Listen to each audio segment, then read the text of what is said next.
flowing. This next presenter is someone that I handpicked to close this thing out because he has a pretty healthy respect for all technologies.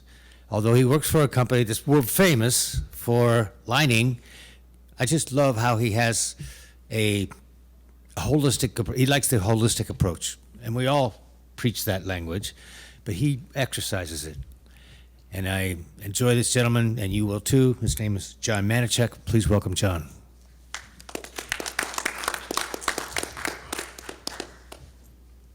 Okay, so you're probably pretty happy or kind of sad, but I am the last speaker, like Don said.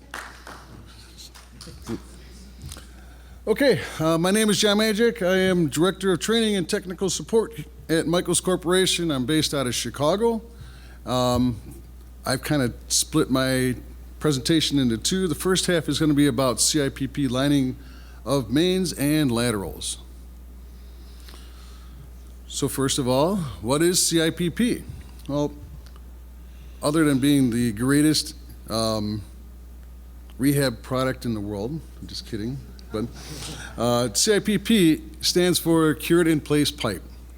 It is a jointless, a seamless pipe lining within an existing host pipe by using a felt bag and resins and certain curing methods, giving you a 50-year plus life expectancy. When we design for a CIPP liner, we have to look at the different ASTM standards. So first of all, we have a hose pipe, and when we install the liner pipe, we have to look at everything that's above it and around it. How much does this pipe have to hold? We have the external loads, the traffic, and the soils that are out there. When we look at a pressure pipe, smiling for the pictures. When we have a pressure pipe, we have to look at the pressures that are within the liner itself. And it has to hold back the external loads and the inner loads. This is another look at the liner itself. If I was going to put a train car on top of it, I want to know how much weight is on top of that pipe. With the train itself and the rails, the amount of debris, the dirt that's on top of it, has to hold back, the liner has to hold back that pipe. Remember that at the end of the day, we're designing for a pipe that is going to be in place after that hose pipe is now gone. After we design for the liner itself, the first step we have to do is we make the bag, the thickness of the bag according to the design. Then we have to wet it out. So I've got a little video playing there, and what we're doing is we are wetting out the bag by putting a slug of resin inside the bag itself. We put a little vacuum on the end, and then as the vacuum is sucking out the resin or wetting out wetting the resin throughout the bag, we're also pulling it through a roller system, and as it makes it through the roller system, we put it through an ice bath. And once it gets through the ice bath, then we put it into a refrigerated truck. The reason why we do that is because the resin that we put in there is thermosensitive, which means it reacts to heat. So if it gets too hot, it starts to cure in place. Something I want to point out, you see how it's shiny in that video there. The outer coating is shiny. It's a plastic coating that's on the outside of the liner at this point. That's actually the inside of the liner. When the liner gets to the job site, we have a couple different ways to install it. The first type of installation is an air installation. So we put the liner into a shooter truck, and then we pressurize the liner. And what it does is it inverts the liner. So it turns it inside out, and it puts that resin side up against the pipe. Okay? Once we get that in place, we go ahead and inflate the rest of the bag, and then we inject steam to heat it up. So as the steam heats up the pipe, when it gets to the right temperature, it then hardens in place. It cures itself in place. We do see a little bit of steam flume on the outside, like you see in that center picture there. And the next step would be, or the next type would be a water inversion. So on the left-hand picture there, you'll see that we had taken the liner bag and we raised it up high, and then we started to fill it with water. And as we fill it with water, that inverts the liner again. We're using the head pressure of the liner, of the water, to invert that liner. After it gets to the end, we go ahead and heat the water up. And we heat it to a certain temperature and hold it there, and it cures itself in place by reacting with the resin itself. In both cases, we do have a cool down period, so it is important to remember that, because this is hot stuff. It's got to cool down before we can go in there and reinstate the laterals. UV cured is the newest type of liner that we have. It's a little bit different. The liner bag itself is made with single strand fiberglass, which allows it to be a little bit thinner, and it gives it a little more strength. The resin is not sensitive to heat, but it is sensitive to UV rays. The liner itself is constructed by having a fiberglass layer and then a layer on the inside, which allows for the UV rays to pass through it, and then an outer coating which prevents the UV rays from reaching the liner itself. Because it's not sensitive to heat, we do have a little bit longer storage time. We can store it in crates, and we get about a 6-month storage of the liner itself once it's wet out. The way that we install it is we take a glide foil, which is a slip sheet or a piece of plastic that makes it easier to install. We pull that in place, and then we pull the liner in place. We don't invert it, we pull it through. Once it gets in place, then we go ahead and install end caps on the liner itself. And then we inflate the liner. And as it's inflated, we go ahead and insert the light train. That's the thing that you see there with the lights on it. Now the light train has cameras on the front end and on the back end. So once the liner is inflated, we pull the light train through and we pre-inspect the liner to make sure that we have it set in place. If it looks good, we go ahead and turn on the UV lights. Now, a funny thing about UV, it's not sensitive to heat, but heat is a byproduct of the curing process. So that light train that we have here has sensors throughout it that allow us to take readings of the heat as the light train is coming through and curing that liner. We watch that because if it's too hot, then we speed up the light train. If it's too cold, we slow it down. After we get to the end and the liner is cured, we go ahead and we have a short cool down period for that light train. And we go ahead and we can remove that, and then we pull that inner foil out. Today's technology has now allowed us to install lateral liners through cleanouts and through the main. We use silicates, we use epoxies, we use styrinated resins, and we can go various lanes, right? So we can do either just the mainline lateral intersection, only up a couple feet, or we can go all the way up to the house. And we can do different diameters, 4-inch, 6-inch, and a combination of the two. The liners are wet out on site, so we don't order them ahead of time. We do bring them out to the job site, we do wet them out, and then we do use either heat or because of the mixture of the resins, they create an ambient cure, so they will create their own heat and cure themselves. Now, when we talk about CIPP, I have to say that CIPP is a mechanical bond, not a chemical bond.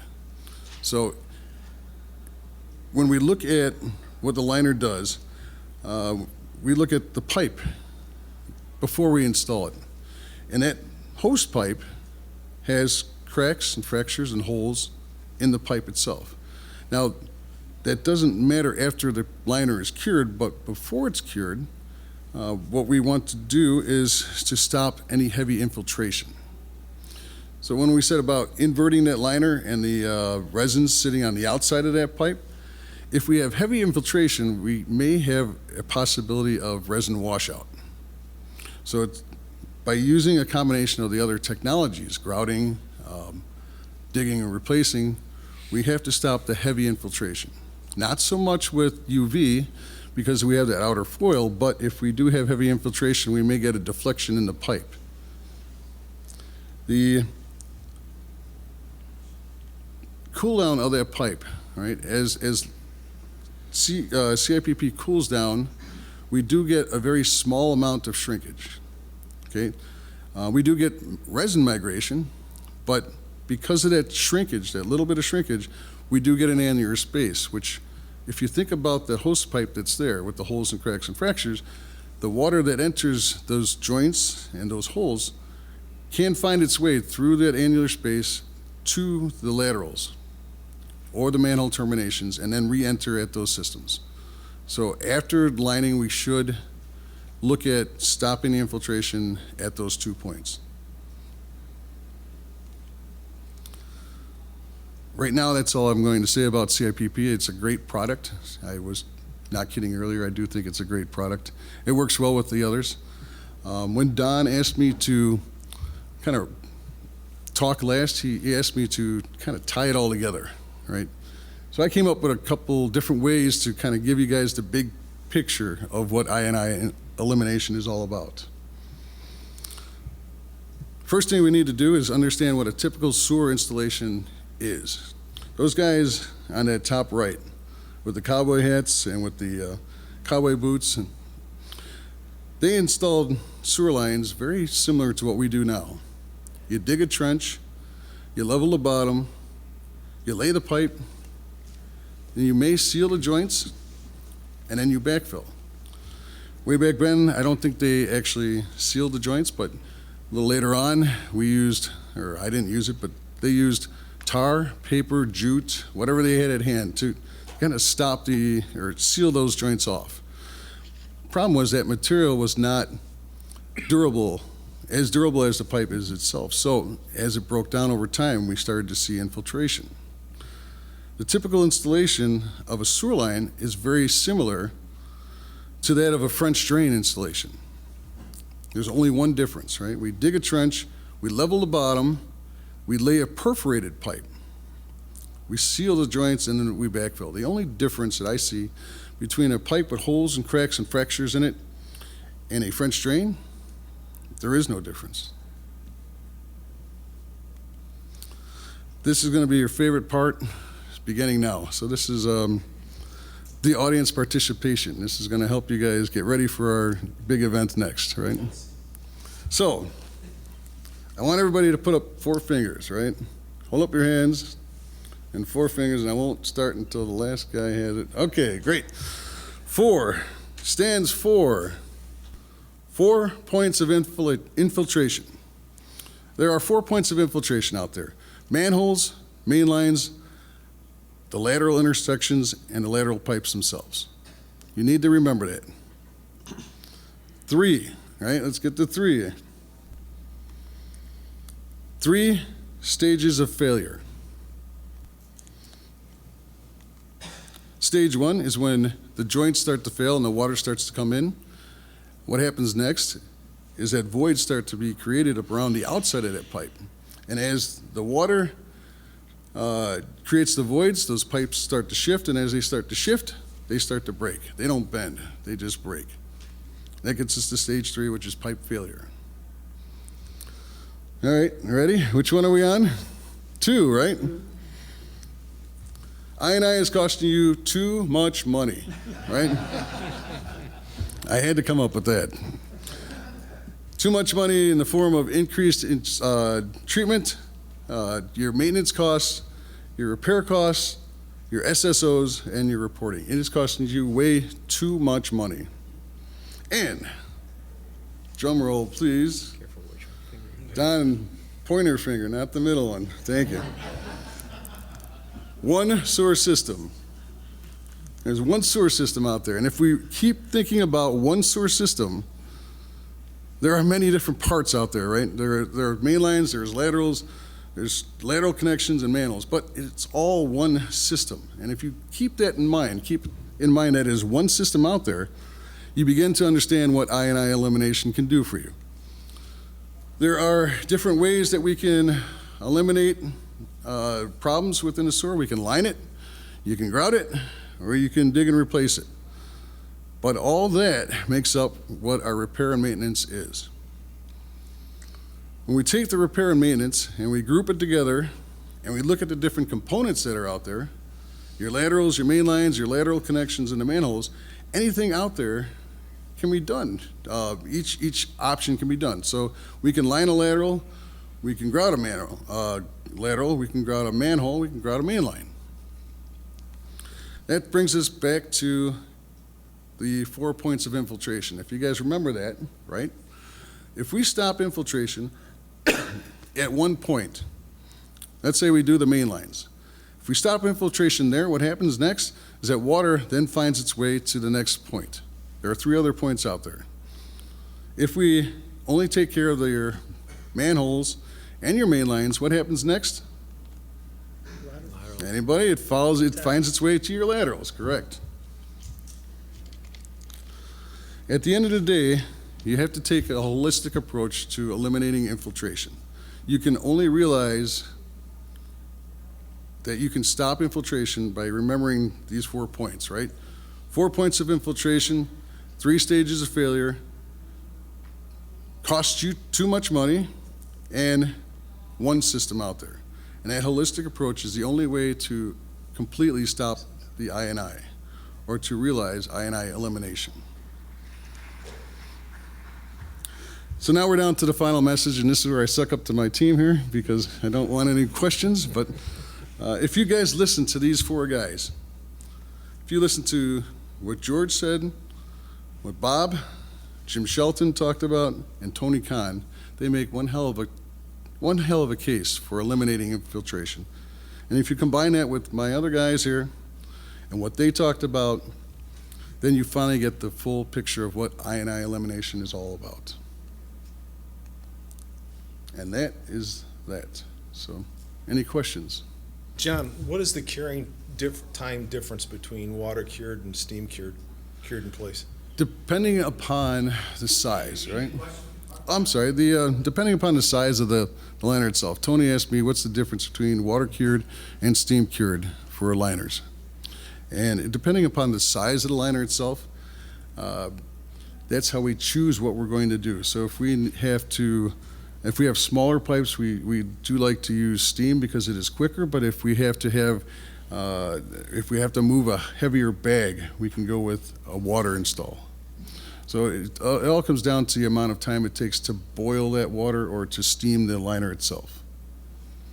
So John, Michels is considered one of the better contractors out there. You guys do high quality work, follow specs very closely.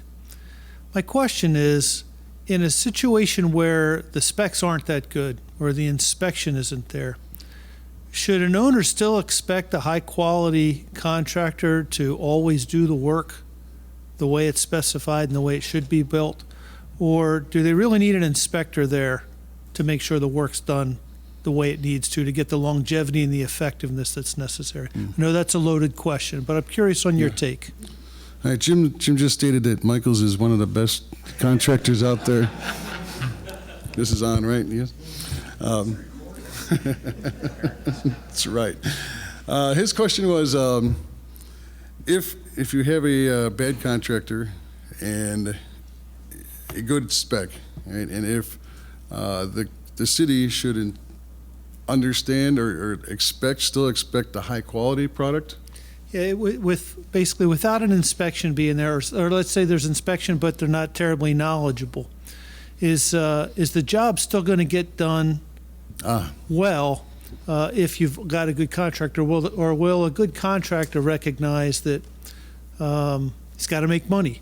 Really, so I'm asking that value decision of, there's 3 parts that go into any job. There's the engineering, there's the construction, and there's the inspection. And many owners will look at a good contractor and say, I don't need good engineering and I don't need good inspection. I've got a good contractor. And I'm wondering, as a good contractor, what your perspective on that conventional wisdom is. Yeah, I think so. I think Jim needs to. I think we need to have a well-rounded inspector and a well-educated city to understand what they're actually going to get, right? Because too many times someone can race through a job and take a shortcut, right? The really good contractors hold themselves to a higher standard, and they don't always win the job because of that. But at the same time, cities look at budgets and they look at money and they look at limits, right? And it's a balance that they need to come to, right? Guys like Tony have, you're not getting tons of money for what you're doing. You have a strict budget that you're working upon, But he holds people to a higher standard, and he's well respected for that, He's feared for that, but he's well respected for that, At the end of the day, it comes down to having a good contractor, a city that's well educated, and possibly an inspector that's there that knows if they're doing it right or if they're doing it wrong. There's a lot of different.